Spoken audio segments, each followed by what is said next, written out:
Hey guys, CryptoDad here again, and the Trezor Black Friday deals are live now. So what I wanted to do was give you a quick setup video for the Trezor Safe 5, their flagship product with a color touchscreen with haptic feedback. I'm going to get it out of the box, show you how to get it set up, backed up quickly, and then I'll show you how to put some Bitcoin in there for safe and secure storage. So let's get started.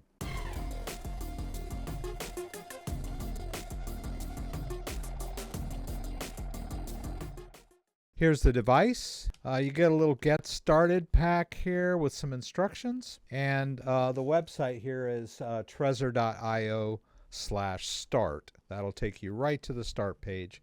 You're going to get some wallet backup cards and a cable. Now this is a standard USB-C cable. If you would like to use a longer USB-C cable, that's fine. So we'll go ahead and plug it in here. Once we've got the device plugged in, we'll go over to our web browser. All right, so we'll just go over to trezor.io/start. And we'll go ahead and download the software for desktop. You can just drop this in your downloads folder. All right, and once you have the file downloaded, just double click. If you get this message, you can just choose Run anyway. All right, we'll go ahead and launch Trezor Suite.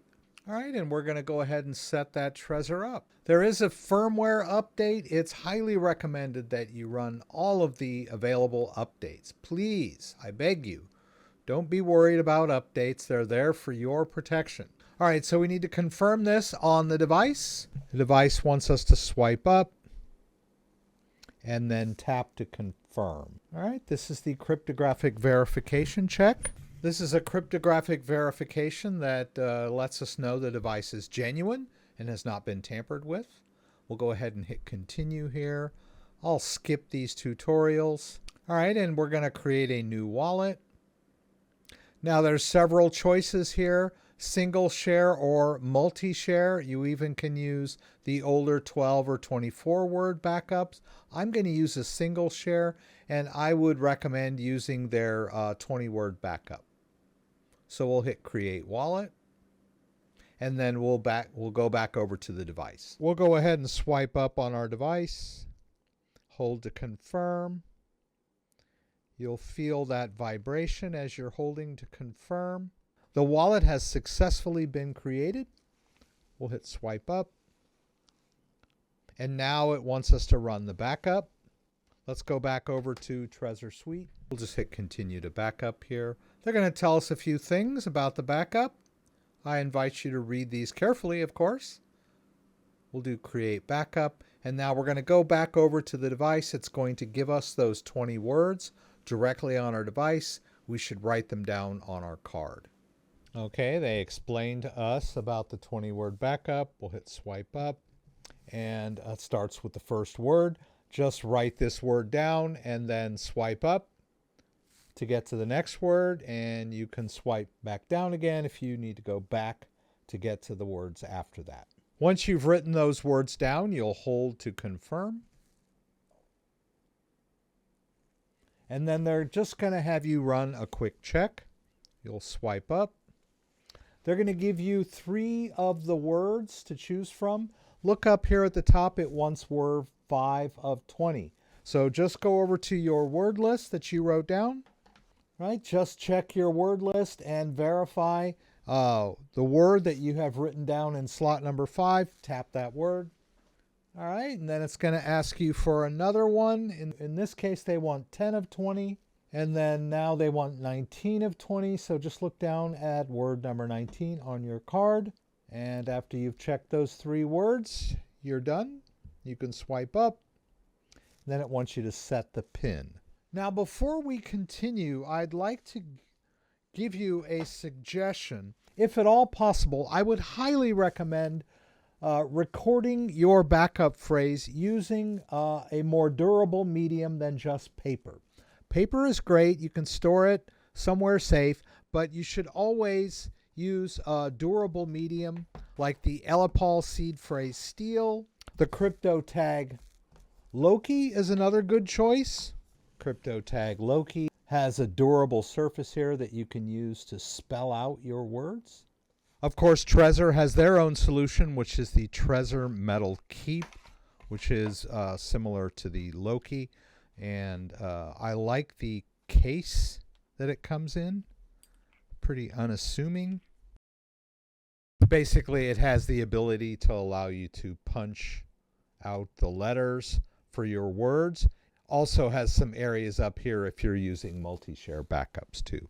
So this is a great solution if you're doing multi-share backups. And then another one of my personal favorites, the Stamp Seed.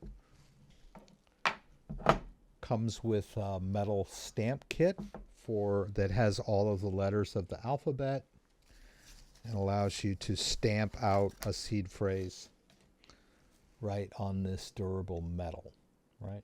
So whatever solution you choose based on your needs and your pocketbook, I would highly recommend some kind of metal backup for your seed phrase. All right, and so back over here, we'll go to continue to pin. We're going to set up a pin, and then we'll go over to the device to do that. All right, we'll swipe up, and then we'll punch in a pin of our own choosing, and we'll just confirm that, and we're done with pin protection. Okay, we're ready to start managing crypto now. So we'll hit continue here, and then we can enable the coins that we would like to manage.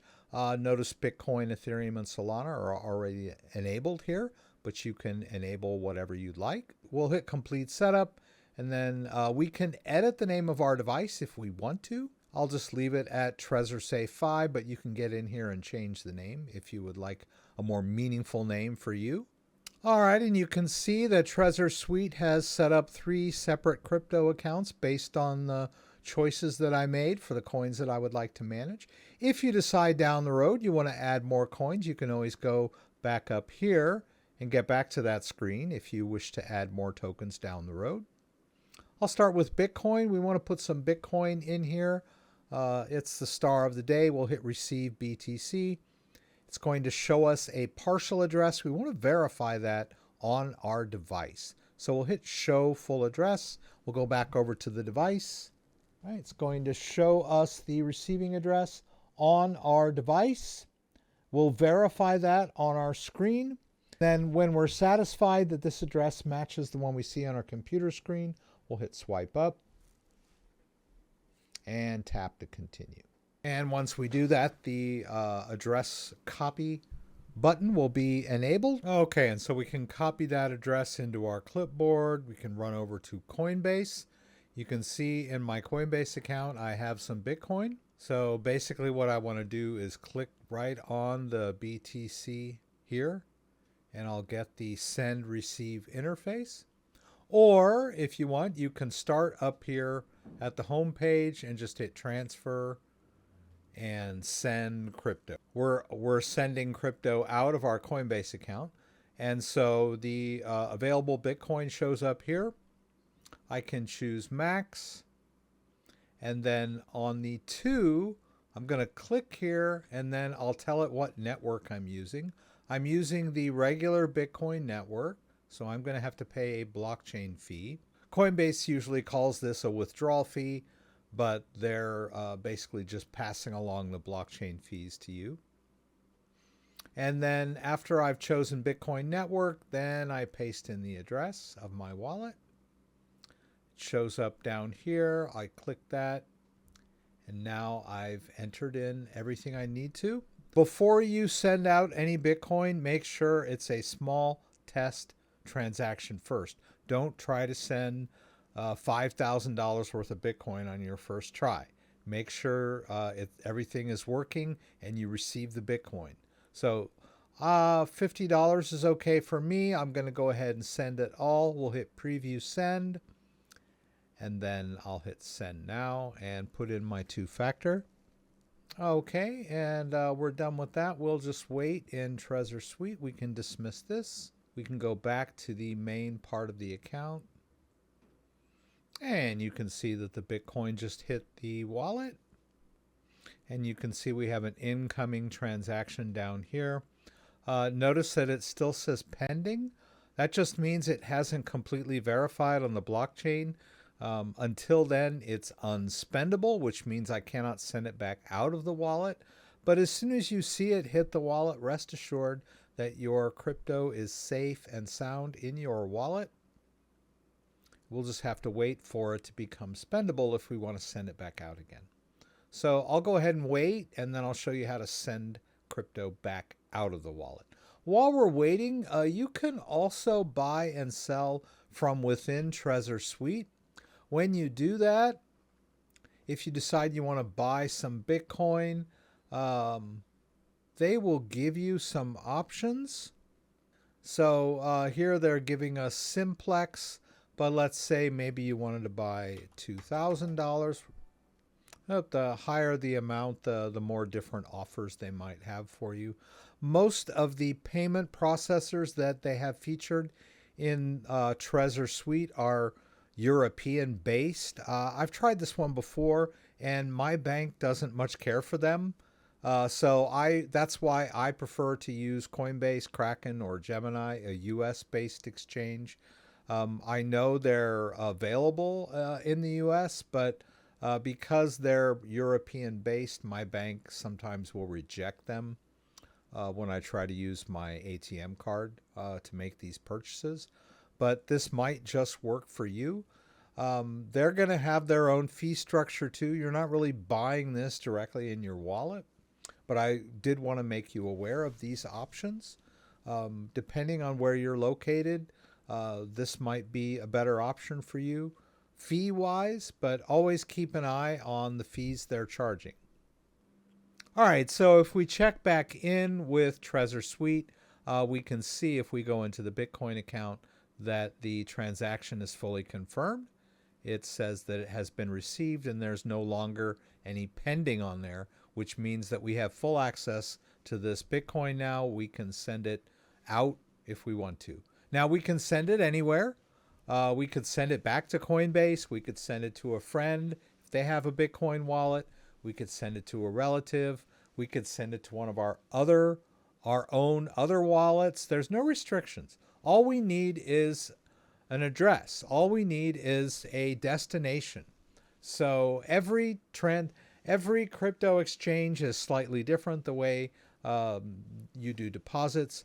But for the sake of demonstration, instead of sending it back to Coinbase, I will send it into my Kraken account, just so you'll have a little bit of variation there.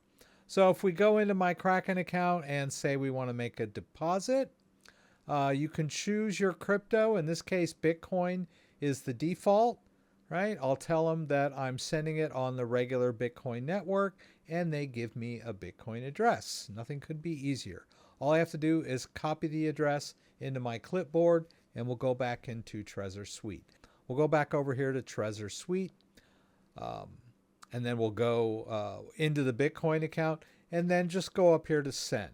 Now, the one thing that we need to be aware of when we send crypto out of the wallet is that the device provides the security. The device is the key that unlocks this safe, basically. So you cannot send anything out of Trezor Suite without your device authorizing it. So when you do this, make sure your device is attached and your PIN is entered, or that it is unlocked, right? So we'll hit send, and I'll paste in that address I got from Kraken. And then for the amount, we can send as much Bitcoin as we want to type in, or we can just type in the amount of dollars that we want to send out. Like I could say 20, and then it will fill the amount of Bitcoin for me. I'm just going to do a send max. I'll send it all back out, and then we'll do review and send. And this is where the device comes into play. You'll notice that there's some information on my device. So let's check that out. You can see that the device is showing me the Bitcoin address that I wish to send to. This is a confirmation. You always want to double check this. And of course, Trezor Suite won't let you do this until you've signed it on the device. So we'll swipe up. There's the amount. We'll swipe up again. There's a summary of what we're sending and the blockchain fees. We'll swipe again. And now the final phase is that we need to hold to sign. So we'll hold down. You'll hear it vibrating, feel it vibrating, and then it's signing the transaction and off it goes. That is the security of the device. The device holds the private key. Only the private key can sign an outgoing transaction. Now we've just signed the transaction. Go back over here, and now that we've signed the transaction, everything's been authorized. We'll go ahead and broadcast it by hitting send, and out it goes onto the blockchain. Right, and then we'll just monitor our destination for the incoming Bitcoin. All right, and you can see here in my Kraken account that the Bitcoin has arrived. If we look, you can see the deposit was successful.